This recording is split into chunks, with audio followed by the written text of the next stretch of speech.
So Cole and I arrived at the Vintage Grand Prix this year. We're totally expecting to see Lotus and enjoy what that was as the mark this year, as well as our other favorite cars.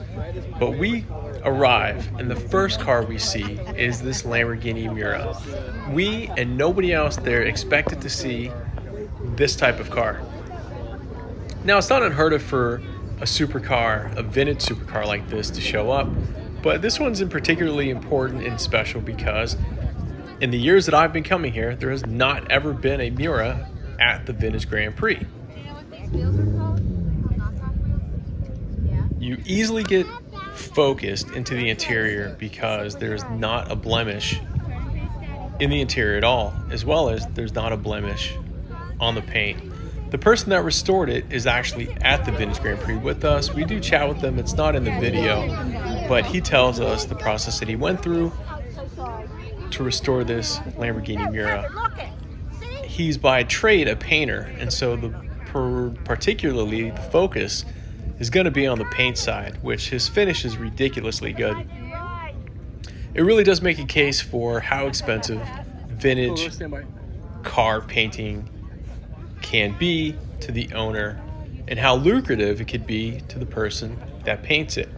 Now here's Cole. It's especially exciting for me. My son gets to see a Lamborghini Miura, which is a very exciting, important car. And look how it stacks up to him. The car sits very low to the ground. What's extraordinary is look at the gold accents on this red Miura.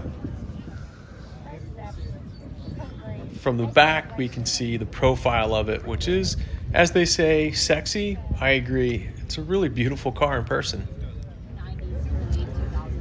Now, at this point, they open up the back, and we can see the glory of the V12 transversely put into the car. And again, just check it out. There's nothing blemished on this engine. He definitely drove it from the trailer here. And everything is shiny. Everything I can point at is shiny.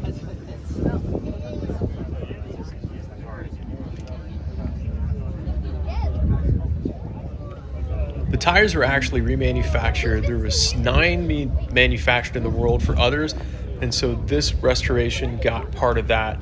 Or it was because they wanted the tire that they made them for 9 others. I forget how he had said it, but those are made specifically from Pirelli for this car recently. Look how the carburetors stack up here. It's impressive.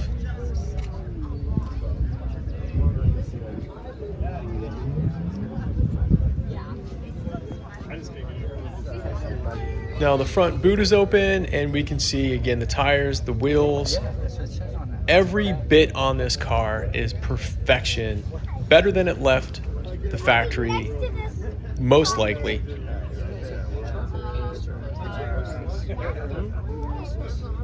And because we're in full sun with a bit of shade, the shading onto the car really allows you to vividly see every component on this car. So thank you for the weather cooperating.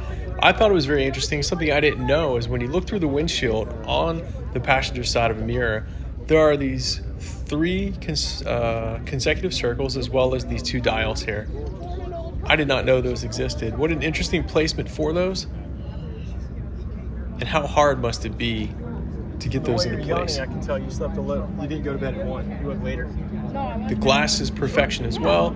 You would think maybe some vintage glass or some scratching or whatnot. That glass shield screen is amazing. Now here's the under part of the back where the engine is. The restoration, of course, goes everywhere in the car, but when you look at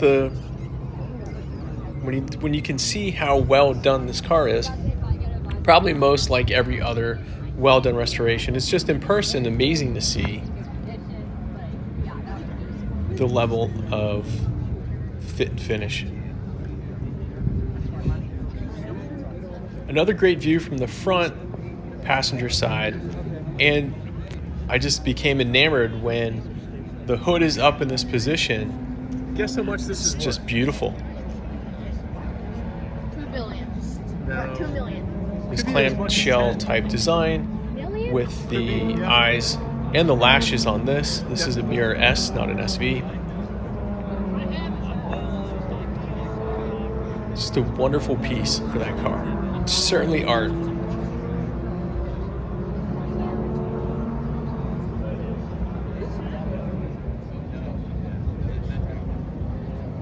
Here it is. So there were two other, here's an Alfa Romeo, and it's a racing spec that I had not seen before. Guy's a pilot.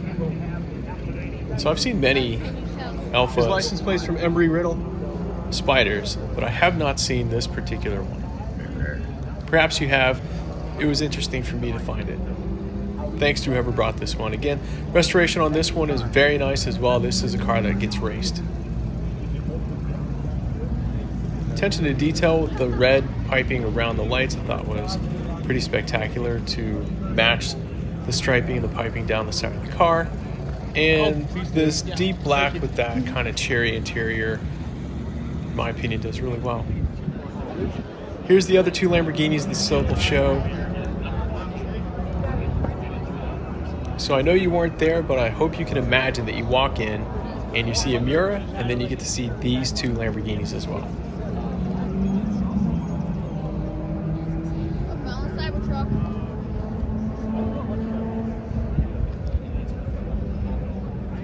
Which one would you take out of these two? Because I know you would take the Miura above all three, but out of the two that you're seeing here, which of the two would you prefer? I'm a red interior fan, so this would be the one I take. It still looks great. So aesthetically pleasing to see all the knobs. They got it right back then, didn't they? Yeah, right.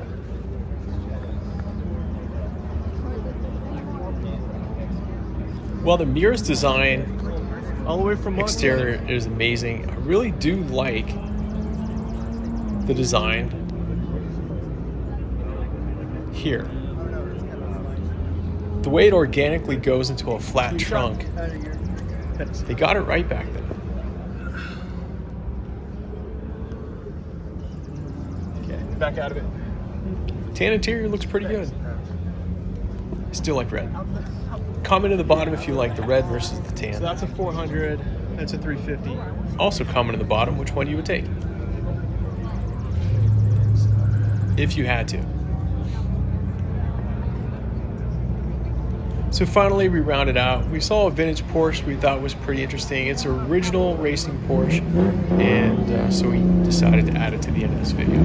Thank you folks for joining us in this video. This wasn't terribly long. It was just to show you what we got to see and share with you. Hopefully you get the same feeling and experience that we had. Although you couldn't be there, we're lucky that you could join us. Until next time.